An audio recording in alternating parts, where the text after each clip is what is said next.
ya vi que son varios los hosts, ¿verdad? Entre, obviamente, el TEC de Monterrey, el CIMAL, que anoche también tuvimos una gran presentación. Para mí es un honor estar aquí con ustedes. Anoche estaba pensando en los momentos cuando yo en la escuela venía a las conferencias y tenía el honor de poder participar en sesiones cuando alguien de la industria nos platicaba de su vida, ¿verdad? Entonces, es lo que quiero hacer hoy para ustedes. Esa es mi aportación. Voy a hablar de cosas que a mí me han pasado, que yo he aprendido, y espero que eso sea de valor para ustedes. Siempre en la semblanza salen las dos cachuchas, ¿verdad? Sale la cachucha del presidente lo que es el cluster, o del comité del cluster, y también sale la cachucha de lo que es mi trabajo, de donde realmente como, ¿verdad? Que es el director de la planta de Magna Sims en Saltillo, donde tengo 250 empleados y hacemos tecnología, hacemos líneas de manufactura, de robótica, de soldadura avanzada. Entonces, la cachucha que normalmente olvidan, que es la más importante, es que yo soy papá de 2 niños y esa es la cachucha más importante. Yo sí pienso que esa la tenemos que agregar a la semblanza para lo siguiente. Entonces, yo nací en Austria, en un pequeño pueblo, y realmente los primeros 18 años pude convivir en un ambiente muy familiar, muy pueblo, muy rural, muy similar a lo que algunos tal vez de ustedes son de aquí en México, y fue una infancia bastante buena, convivir con la naturaleza, valores muy fundamentales de honestidad, ética, trabajo, ¿verdad? Trabajo en el campo, trabajo con las vacas. Después me interesó mucho la técnica, la tecnología. Yo jugué muchísimo Lego, y después salió Lego Technic. No sé si ustedes conocen Lego Technic. De repente en Lego Technic podías comprar un kit que tenía un motor que traía una bomba neumática, y después tenías unas mangueritas chiquitas y podías actuar cilindros. Entonces armaba ahí unas grúas super padres. Eso lo hice muchísimo durante mi infancia, y después cuando llego a la universidad me topo con un equipo que estaban haciendo, que era el equipo de la fórmula SAE, que es la fórmula Student allá en Europa, pero realmente es el mismo reglamento de los que ustedes tal vez conocen, de las competencias estudiantiles. Y yo les puedo decir que eso para mí fue un gran parteaguas, ¿verdad? Porque en las competencias estudiantiles, de forma voluntaria, ¿verdad? Porque por tu propia pasión participas, te entregas, aprendes, puedes fallar, puedes romper, ¿verdad? Puedes volver a construir. Hay una energía padrísimo, y nosotros éramos el primer equipo a nivel mundial donde el jefe del equipo no era un maestro, era otro estudiante. Imagínate. Entonces nosotros dijimos, si traemos un maestro, le vamos a quitar tiempo al maestro y nos va a dirigir tal vez con algo que no queremos. Entonces, uno de los estudiantes, obviamente que ya era de un semestre más avanzado, era el fundador del equipo, y él era el jefe del equipo. Teníamos un CEO y un CTO, eran 2, y fue una experiencia padrísima. Ahí hicimos ese carro, construimos ese carro. Ese fue el segundo carro que hicimos, y después en el 2006 no solo ganamos la competencia europea, sino la competencia mundial en Detroit, en el tercer año de que existió el equipo. Imagínate, había equipos que llevaban 25 años. Después aprendí que la vida no solo se trataba de trabajar. La vida es trabajar para vivir, no vivir para trabajar. Que eso era el mindset que a mí me enseñaban desde chiquito. ¿Y eso dónde lo viví? En España. Me fui a España un año, y ahí vi gente que realmente trabajaba, pero su intención principal era vivir, ¿verdad? Entonces eso me cambió mucho el chip, y dije, oye, hay algo más ahí, hay algo más de propósito atrás de la vocación, un propósito atrás diferente del valor que tú quieres aportar. Y me inscribí a un programa en la universidad donde te podían mandar a otro país como para unas prácticas, y me mandaron a México. Y no voy a mentir, cuando me compraron el boleto a Monterrey, y yo tenía que googlear dónde era Monterrey. O sea, era muy ignorante en ese momento, yo no sabía nada. Y cuando me fui de viaje, ni siquiera me había visto dónde era. En el aeropuerto me compré uno de esos travel guides de México para saber a dónde realmente iba. Así, con esa inocencia que traes cuando tienes 25 años, ¿verdad? O 24, bueno, tal vez el 25 ya se me debería haber quitado, pero bueno, a los 18 me subí al avión y tuve que leer en el avión sobre México y me llamó muchísimo la atención, ¿verdad? Y me enamoré de México, me enamoré de la gente, de ustedes, de su convivencia, de su hospitalidad, de todo lo que tienen como país, de la riqueza, de todo lo que hay, y construí una carrera en México. Todo lo que hoy represento o he conocido, podido vivir, lo he obtenido en México al 100%. Entonces, se lo agradezco mucho también porque es parte de su cultura, esa hospitalidad y abrirle a la gente su país para convivir. Esa es la agenda ideal para una conferencia de primeros pasos de Industria 4.0. ¿Dónde creen que saqué eso?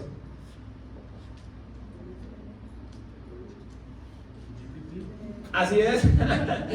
Sí. Obviamente de ChatGPT, eso sabe muchísimo más que yo. Entonces metí a ChatGPT, oye, esa es la agenda ideal para la conferencia de primeros pasos de industria. Entonces eso me sacó y me hizo super clic, ¿verdad?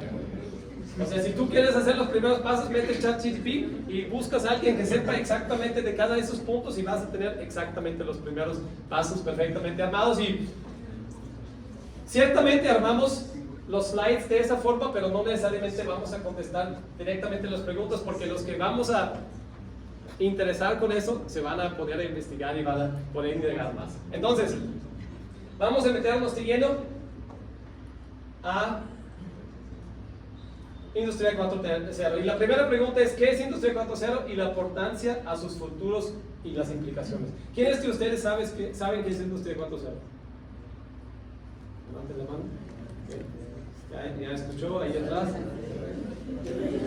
Perfecto. No, es válido. El concepto ya existe desde hace 10 años, fíjate. Industria 4.0 nace en una feria, en la feria de Hannover. Hannover Messe es una de las ferias de tecnología más grandes del mundo. Realmente es una feria de automatización, fíjate. Es una feria de la industria 3.0. Pero ellos, como son alemanes, siempre, yo no soy, ya sabéis que soy austríaco, entonces puedes echar un poco de tierra ahí. Son muy buenos en investigar nuevas cosas y desarrollar cosas, entonces empiezan a desarrollar un montón de tecnologías nuevas en base a lo que habían encontrado en sus máquinas. Y en el 2012, literal en la feria, en una conferencia, nace el término Industria 4.0, ¿sí? La cuarta revolución. ¿Qué realmente representa? Y como no muchos levantaron la mano, me voy a echar el speech completo, si no me lo hubiera predicado. Entonces, la primera revolución industrial realmente fue el invento de la máquina del vapor. ¿Por qué? Porque ya todo el poder no dependía de caballos, dependía de otras fuentes de energía de los humanos. Entonces podíamos generar trabajo, potencia, kilowatts, con una máquina, ¿verdad? Después de la segunda era, fue la producción en serio, la producción en masa, ¿sí? Ya se dieron cuenta que era importante que teníamos una línea de producción, ahí nace la línea de producción con Henry Ford. La tercera fue la automatización, ¿sí? A los sistemas electromecánicos, electrohidráulicos, 100% mecánicos, les poníamos un control, ¿sí? Una lógica, nacen los dígitos, nacen los PLCs, lo que llamamos los Program Logic Computers, y podemos darle instrucciones a la máquina, ¿sí? Cuando vas de aquí para acá, cuando llegues acá, un sensor te dice ya estás acá, regrésate, vete para enfrente, vete para atrás. Eso es el control numérico. Entonces, nace esa era. Y la cuarta revolución es que se dieron cuenta que los datos que producen estas máquinas se pueden usar. Hay un valor dentro de esos datos de la máquina, fíjate, ¿sí? Las máquinas llevan 30 años ahí produciendo datos, pero a nadie se le había ocurrido de usar esos datos para otra cosa que no sea el mismo funcionamiento de la máquina. Entonces, con la tecnología avanzadas, que ahorita los pusimos aquí, los puso porque Ricardo siempre me echa la mano un chorro con las presentaciones, gracias por eso. Con otras nuevas tecnologías y aplicaciones, podemos usar ahora esos datos para generar más valor. Por eso la cuarta era, o la cuarta revolución industrial, es la digitalización de la manufactura. Si alguien les pregunta aquí saliendo qué es, ¿Qué van a decir? Así es. Así es. ¿Y cuánto les dicen? ¿Y cuánto les dicen? ¿Lo tenía pagado todo el tiempo? No.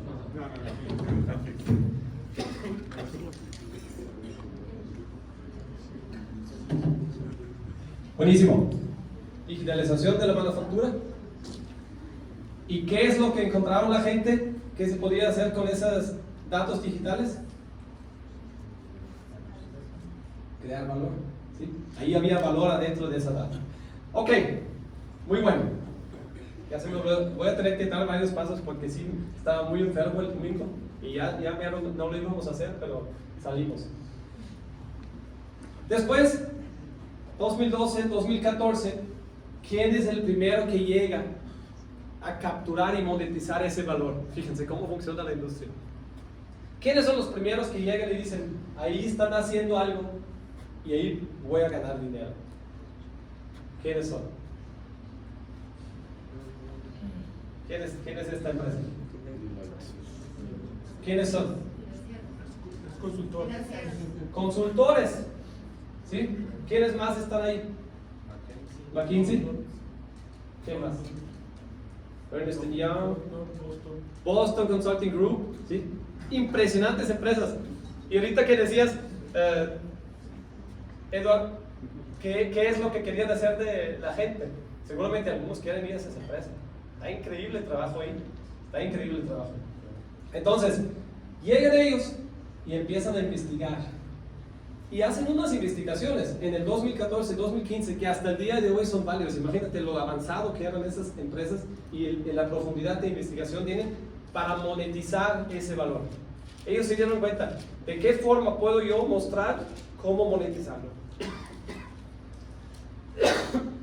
Entonces McKinsey, y voy a hablar de McKinsey primero, generó la brújula de valor. La pueden buscar así, Value Compass. Voy a necesitar algún tipo de chicle o algo, no sé si me echan la mano. Digital Compass. Digital Compass de McKinsey. Digital Compass. Muchas gracias.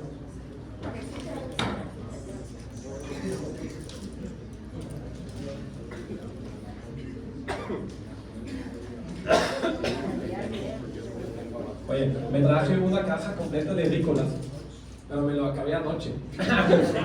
Entonces, ahí va mejor allá, carilla. Una caja entera de rícolas me eché para hacer una conferencia anoche, pero bueno. Vamos avanzando, una disculpa por eso. McKinsey genera un documento que se llama Digital Compass. Bruto, búsquenlo, porque se enfoca en el valor y cuáles son las palancas. Y Deloitte hace uno de los contenidos más importantes y relevantes y la mejor forma para mí de explicar Industria 4.0 al día de hoy.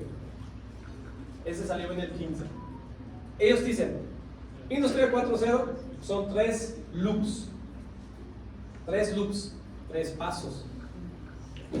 Lo primero es, tenemos que establecer del mundo físico de la máquina un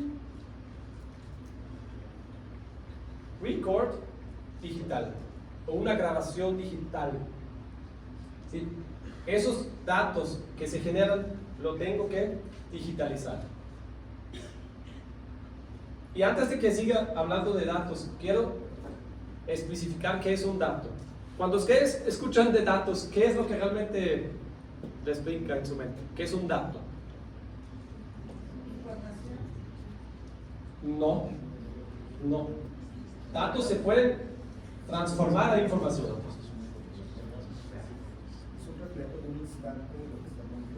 Así es. Algo pasó en un momento específico. Eso es un dato. ¿Sí?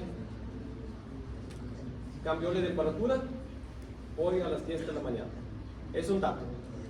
Entonces, la máquina giró a tantas revoluciones, se terminó una pieza. Eso es un dato. Y eso lo tenemos que guardar y transformar a un dato digital.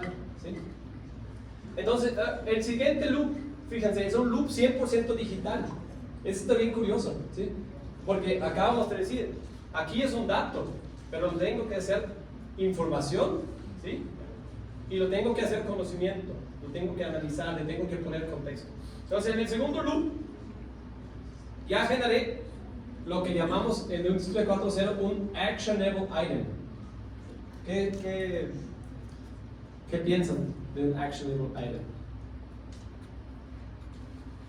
O una acción ejecutable.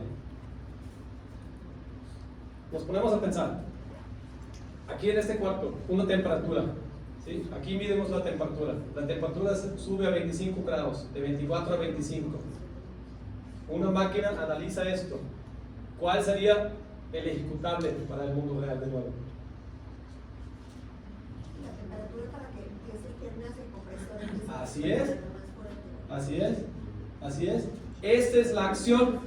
La acción es prender el aire acondicionado o subirlo, ¿verdad? Entonces, estas son las acciones, y hasta que cerremos este loop y este conocimiento nuevo de que subió la temperatura y tenemos que accionar, haya hecho efecto en el mundo físico, y en el mundo físico haya vuelto a bajar a 24, lo que queríamos, hasta ahí es realmente Industria 4.0.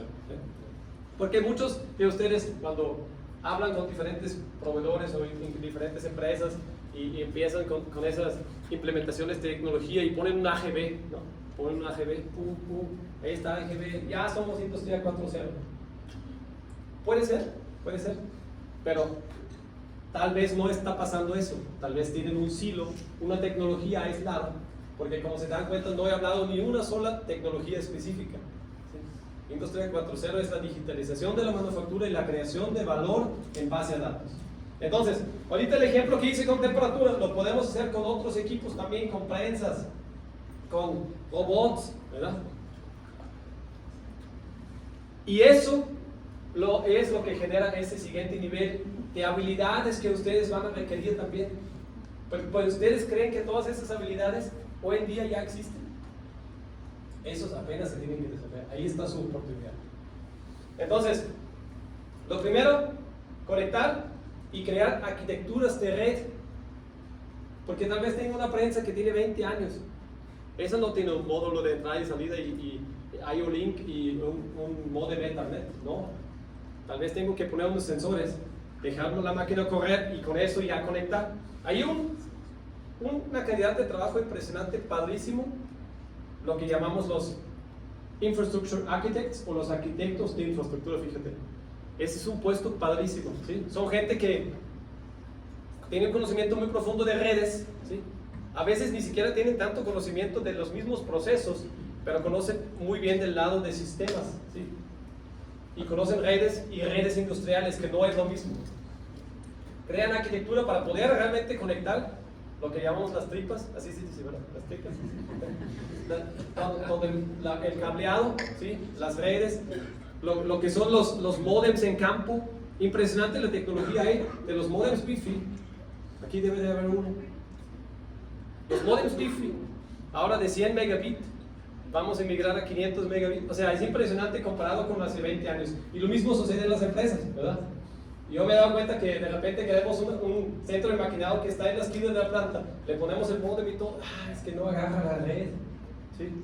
Es que hay que actualizar también toda la infraestructura. Entonces, hay un campo de trabajo ahí padrísimo. Los siguientes, ya, esos tal vez ya los han escuchado un poco más, ¿sí? Ya dice, sí, yo lo quiero hacer, yo quiero ser data analyst y data scientist. ¿Qué entienden con eso? ¿Qué les han enseñado de esos nuevos puestos que suceden, que se crean? Es la interpretación, ¿no?, de todos los datos. Excelente. Sí, ese trabaja aquí nada más. Sí. Sí, a él le llega y ese es el que amasa los datos, ¿verdad? Que trabaja los datos. ¿Qué conocimientos tiene que tener un data analyst o scientist? ¿Han pensado en eso? Estadística. Sí, seguramente algo de bases de datos, etcétera, gestión de datos. Matemática, ¿verdad? matemática muy, muy fundamental, porque ellos lo que ellos hacen finalmente son, en base a un juego de datos. Un juego de datos puede ser, por ejemplo, estoy pensando ahorita y no quiero marearlos mucho tampoco, un troquel de prensa donde hacemos estampados de laminado en frío. ¿Cuánto creen que es el tiempo ciclo de una prensa?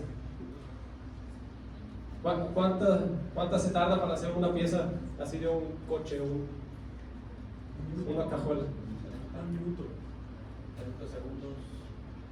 Depende del proceso en sí, en estampado en caliente son 3 segundos. 3 segundos. ¡Pum! ¿Sí? Baja, es una máquina gigante, ¿sí? De 6.000 toneladas. ¡Pum! Y en lo que da la vuelta, troquelean la pieza y sale. 3 segundos. Nosotros ahorita estamos sacando de un solo, eso lo llamamos stroke, ¿sí? Un stroke, estamos sacando 10.000 data points. Y de esos 10.000 data points, o sea, son 10.000 registros en 3 segundos. Y estamos viendo fuerza, velocidad, ¿sí? Temperatura en ese stroke, porque estamos viendo que hay algo ahí, ¿ok? Entonces, eso puede ser así, o pueden ser, ¿sabes qué? Yo tengo, como ahorita dije, temperatura, ¿sí? Temperatura no la tengo que medir cada 5 segundos, tal vez es suficiente medirlo una vez al minuto. Pero a este cuate no le interesa, a ese cuate solo le interesa que tenga mínimo 10.000 datasets y él analiza un ciclo, ¿sí? Entonces, ahora sí, ya encontró algo. ¿Qué es lo que realmente encuentran aquí? ¿Qué han pensado? ¿Qué podríamos encontrar en una serie de datos? ¿Ruido? Bien.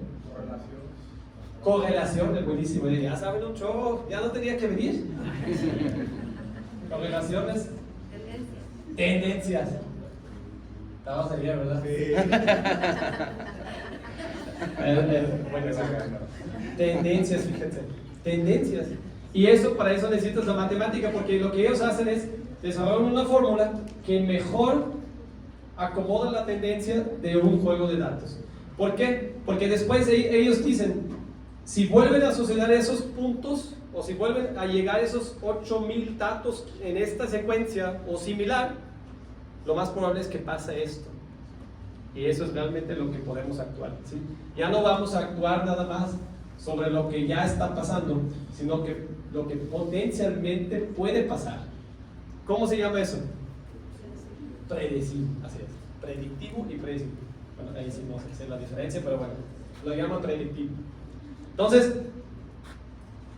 empieza la máquina a predecir.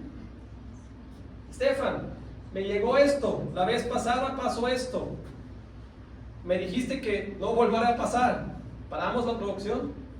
¿Paramos la máquina? Y eso es el gran valor. Porque cuando una prensa se para, son reparaciones gigantescas. Cuando una prensa se rompe, mucho más. Estamos hablando de millones de dólares y mucho de eso se puede predecir con datos operativos, ¿sí? Nunca sucede nada más así. Aquí en México aprendí una cosa que me encantó. Llegas a una máquina parada, ¿qué te dice la gente? Se fregó. Así estaba cuando llegué. Me encanta ese me mata. Así estaba cuando llegué. Pero bueno.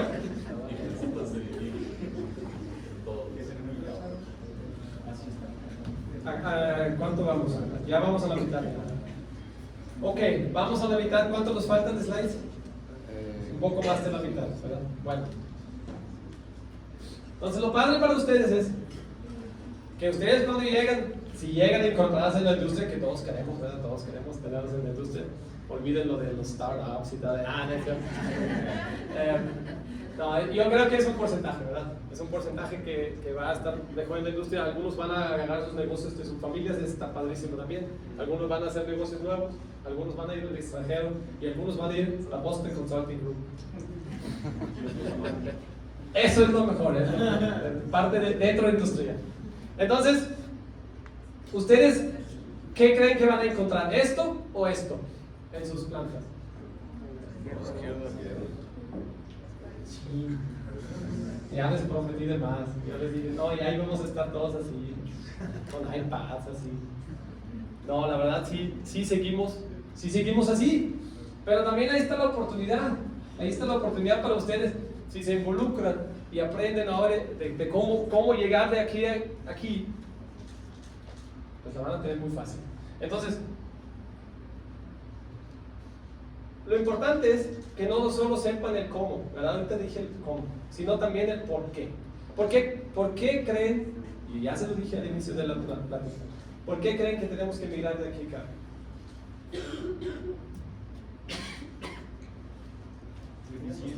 Sí. ¿Eficiencia? Generar valor.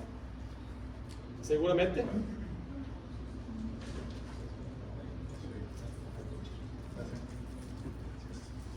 ¿Por qué?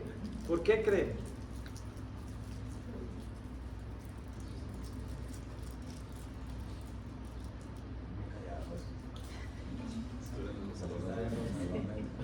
Así están en los salones, profesores, callados. Bueno, sí les tengo que agradecer mucho, están poniendo mucha atención, muchas gracias por eso. Un fuerte aplauso para ese grupo que está poniendo un chorro de atención.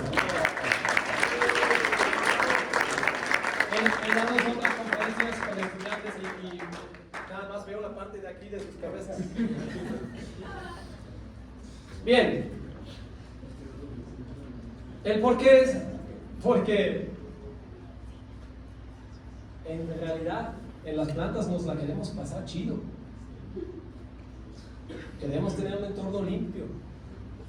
No queremos lidiar con fallas todo el tiempo. ¿Sí? Queremos ser exitosos. Queremos hacer dinero. Queremos entregarle al cliente. ¿Cómo decía una vez mi jefe? Me vine a visitar la planta. Y ya cuando se fue, teníamos un resto de broncas. Ya cuando se fue me dijo, ¿y ya con ese plan qué hicimos? Cuando regrese, puros high fives. Entonces, y visualízanse en una planta donde andan con puros high five, así el jefe en la mañana, Eso es lo que queremos, ¿sí?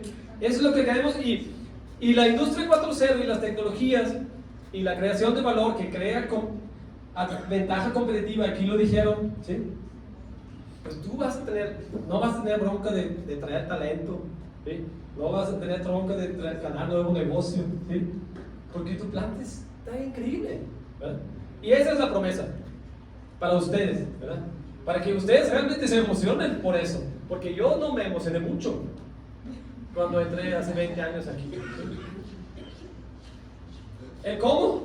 Ya lo vimos, ¿sí? Los 3 pasos: transparencia, datos y realmente actuar sobre ellos. ¿Y el qué? El qué son ya las bases de acciones muy específicas, de hacer análisis de sus procesos en los negocios y de usar y aplicar. Porque también les puedo decir que lo primero que van a meter a la planta o lo primero que van a instalar en la máquina no se va a quedar para siempre. A los 3 años los van a desinstalar y van a venir algo más nuevo. Igual que en sus aplicaciones, el app que ahorita traen no es el mismo app que hace 5 años. No pasa nada. Si ese app murió y hay un nuevo app que hace la función mejor, listo. Buenísimo. Ahora sí, las aplicaciones, porque en las aplicaciones ahí está toda la verdad, ¿verdad? Entonces, ya dijimos, datos y siempre en tiempo real, ¿sí? Para poder observar tendencias y actuar de forma predictiva. Mantenimiento predictivo. Eso suena muy cañón. ¿Qué visión tienen ustedes de mantenimiento? Por ejemplo, nosotros con la CNC lo que hacíamos, por medio de la instrumentación. O sea, por medio de la instrumentación, o sea, de sensores, lo que hacíamos era calcular la velocidad, los RPM del usillo. Entonces, con el mantenimiento predictivo nosotros decíamos, a tantos giros, no sé, a 50,000 se va a ir desgastando, entonces hay que cambiarlo, que no se truene y no vaya a generar ahí algún desperfecto. Ese es un ejemplo buenísimo. Y ahorita, fíjate, dijiste 50,000. ¿Qué te va a decir ese número? Fíjate, si nunca te ha pasado que truene. Entonces, es interesantísimo esa aplicación. Así como mantenimiento ya lleva de ese nivel, está muy avanzado. La clásica persona de mantenimiento, y muchos tal vez de sus familias, hay gente que está en mantenimiento, es un trabajo bien duro. Es un trabajo durísimo. Son posiblemente el trabajo más duro de todas las plantas. Fines de semana, noche. Siempre cuando vas a las plantas, típicamente son los que están embarrados de aceite hasta los codos, ¿sí? Cansados, porque también han sufrido esta situación, ¿sí? De que ellos, lo que tú dices que va a tronar, ellos ya se lo sabían, pero tal vez el de producción decía tenemos que enviar piezas, y ahí estaba otra vez la máquina tronada el viernes y se tenía que quedar el fin de semana para arreglarlo. Entonces aquí les voy a contar una historia que a mí me impactó mucho, que fue la de la prensa. Entonces en la prensa, regreso siempre a las prensas, en la prensa el fabricante tenía instalado un sensor de temperatura que vigila los bearings, los bushings, lo que son los que hacen finalmente la amortiguación entre las piezas metálicas, son de bronce. Entonces, conforme va, imagínate 6,000 toneladas, genera un montón de calor ahí en esos bushings. Y el mismo fabricante de la prensa tenía un sensor de temperatura y decía, cuando ese sensor de temperatura llega a 85 grados, hay que parar la prensa, porque algo está pasando con el circuito de aceite y puede ser que se amarre, lo que tú dijiste. Bueno, nosotros, aún con ese sensor, se amarraban las prensas. No muchas veces, pero una vez al año es más que suficiente. Entonces, pusimos sensores en las salidas del aceite, porque el aceite lo bombea de abajo para arriba, pasa por los bushings y vuelve a caer. Entonces nosotros pusimos sensores, son 4 en cada prensa. En los 4 pusimos sensores de temperatura y medíamos la temperatura del aceite, cosa que el fabricante de la prensa no hacía. No tenía esos sensores. Bueno, nos dimos cuenta que los 4 bushings, para empezar, no son constantes de temperatura, baja, sube, depende cuál troquel tienes adentro, pam. Pero lo que más interesante fue cuando uno de los 4 se salía, había algo. Fíjense, en ese momento ni siquiera era importante la temperatura absoluta, podía pasar a temperaturas muy bajas o a temperaturas muy altas, pero el chiste era que los 4 eran iguales. Eso está tan increíble, tan sencillo e increíble, que eso nos salvó, esa cosa tan chiquita, nos salvó millones de dólares en los últimos 2 años. ¿Sí? Y muchas noches y fines de semana de gente de mantenimiento sufriendo con sus familias en su casa, y porque el papá no está, porque la mamá no está. Eso es el valor de Industria 4.0, una vida mejor, pasárnosla más chido. ¿Sí? Automatización, optimización de procesos, personalización de procesos industriales, obviamente, ¿verdad? Obviamente. Aplicaciones padrísimas. Mira, ustedes quieren productos personalizados. Nosotros hoy en día ya no compramos el producto estándar, ¿sí? En los celulares lo hicieron muy padre con el... Todavía traigo, gracias. En los celulares hicieron muy padre porque los celulares todos son iguales. ¿Y cómo los personalizamos? La funda, una pieza de plástico. Pero eso es realmente cómo lo personalizamos, ¿verdad? Y hay fundas carísimas. ¿Sí? Imagínate lo que le pago a mi esposa, o lo que mi esposa compra con mi tarjeta de funda, está impresionante lo que se gasta. Y yo tengo Android, ella tiene iPhone, ¿no? Pero bueno, ahora, la personalización solamente es posible también con sistemas avanzados, ¿verdad? Sistemas digitales donde hay una conexión de la planta con el producto. Y aquí, ahorita ya me piqué con un voy a mostrarles ese video. Ese es muy orgullosamente de nuestra planta. Se escucha muy fuerte el audio, voy a dejar de hablar y ya al final sí. ¿O sí se escucha? Bien, muy bien. Mira, aquí tenemos una aplicación. Esta persona está haciendo una revisión de seguridad, ¿sí? Esta persona tiene que hacer checklist de grúas, ¿sí? Las grúas son uno de los equipos más peligrosos en las plantas. Entonces, ¿cómo era típicamente el proceso?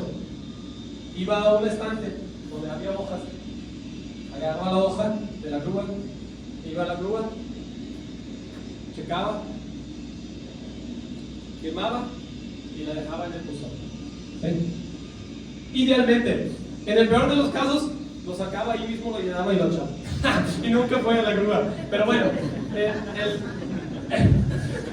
con esta aplicación, toma el iPad, vieron que le enseña el camino donde caminar, se para enfrente del equipo, toma una foto del equipo y pasa los checklists.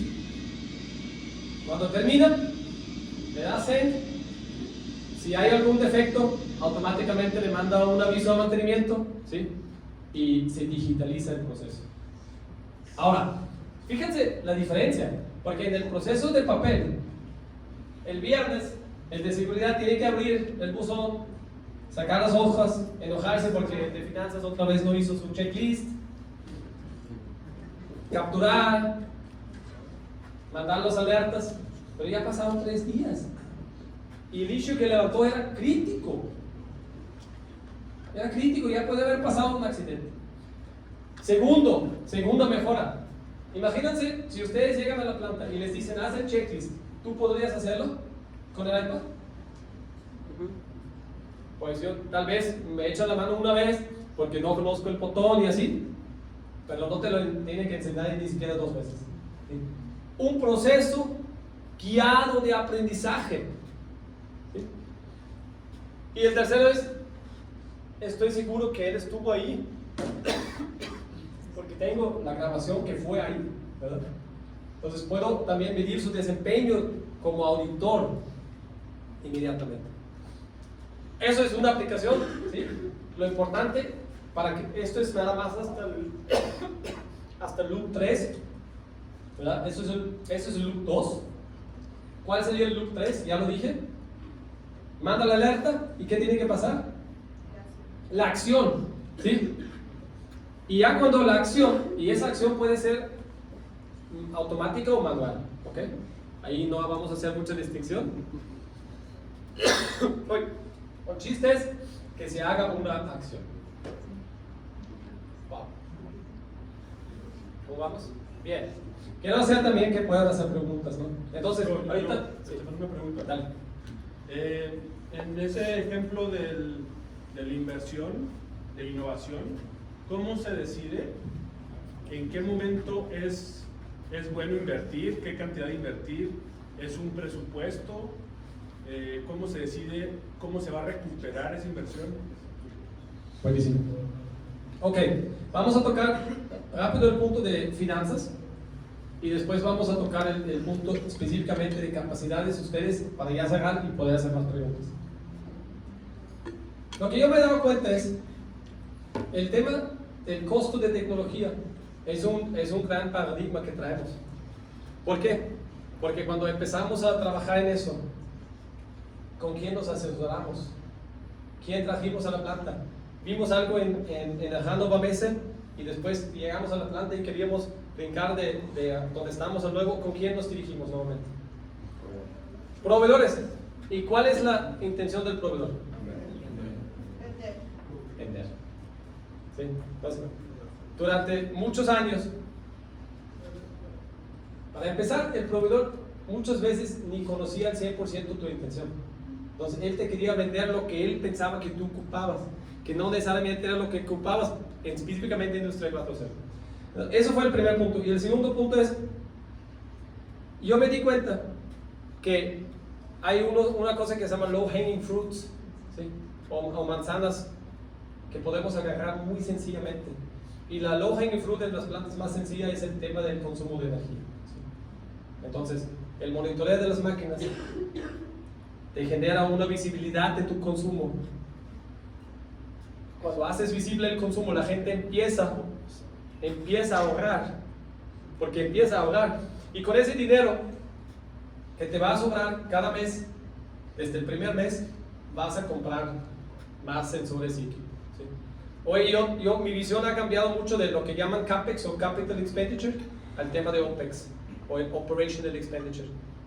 Agarrar el dinero para esto del OPEX. Y hasta que tengas muchísimos datos o casos de usos padrísimos donde has ahorrado, ya cuando quieres agarrar un CAPEX, no tienes problema de justificarlo. ¿Sí? La bronca es al inicio que queremos justificar el CAPEX sin tener ningún tipo de caso de uso. Y llegamos con el jefe y decimos, necesitamos AGVs, robots que se muevan por el piso, necesitamos meterle $1 millón y no tengo ni un solo dato ni un ingeniero que sabe hacerlo. Eso es lo que nos baja. Bien, vamos a brincarnos a la parte de las habilidades, porque aquí entran ustedes. Mira, nosotros como industria tenemos un gran desafío. Tenemos un desafío con gente que les emociona ese tema y que quieran meterse con nosotros a jalar con esta visión de un taller normal al taller padrísimo donde todos nos damos high five todos los días. Entonces, estas son las 4 cosas concretas. El clear call to action, como llaman, clear call to action. ¿Sí? Eso es el call to action para ustedes. ¿Sí? Ahí salen las fotos, mira, están tomando fotos, excelente. Después se lo comparten, por favor, la presentación. 4 recomendaciones personales específicas mías, si quieren subirse a ese tren, cosas que pueden hacer y empezar mañana. Lo que aquí en el TEC estamos, ¿verdad? El profe, Cristi también. Educación y capacitación continua específica, ¿sí? Específica. No solo vean también la parte de instituciones como única fuente de la educación. Ustedes saben que YouTube es buenísimo. Lo que yo he aprendido en YouTube en esos últimos 5 años es increíble. LinkedIn, ¿sí? Si quieren conectar conmigo en LinkedIn, yo hago bastante contenido que a mí se me hace interesante y comparto, ¿verdad? No le tienen que dar like, no pasa nada, pero ahí lo pongo. Tenemos que acompañar la parte técnica con liderazgo y poder comunicarnos y poder dar un mensaje corto y conciso.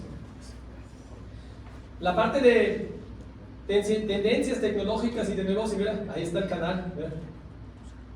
Es el canal de Richie y mío, se llama, ahora lo rebautizamos, porque antes se llamaba Viernes de Tecnología y le puse en ChatGPT nombre llamativo para un programa de LinkedIn el viernes y decía Conectados 4.0.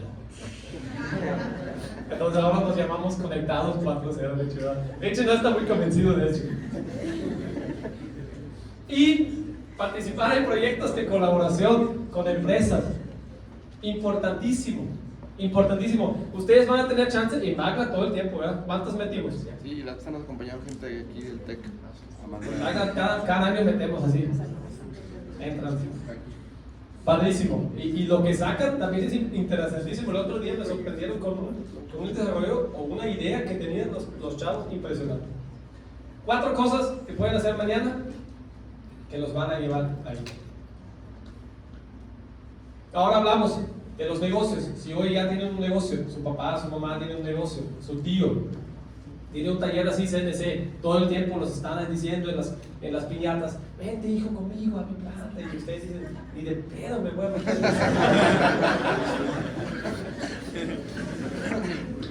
Yo pensé lo mismo. Entonces, dígale, oye tío, ¿has pensado en hacerte un assessment? ¿Cómo estás parado? Oye, tal vez estás dejando algo en el camino que puedes mejorar. Entonces, Richie nos hizo un assessment. ¿Cuánto se tarda? 8 minutos. 10 minutos. 10 minutos. Y ya te da por lo menos dónde estás parado y dónde está tu low hanging fruit como plan, ¿verdad? Y por fin, LinkedIn, lo máximo para mí. Y algo que quiero dejarles tanto a los que tienen empresas como a los estudiantes, algo que a mí me ha ayudado mucho en los últimos años es pensar en grande, empezar pequeño, pero actuar hoy, ahora, ¿sí? Entonces, con eso los dejo, hacemos unas preguntas, ¿verdad? Va, adelante.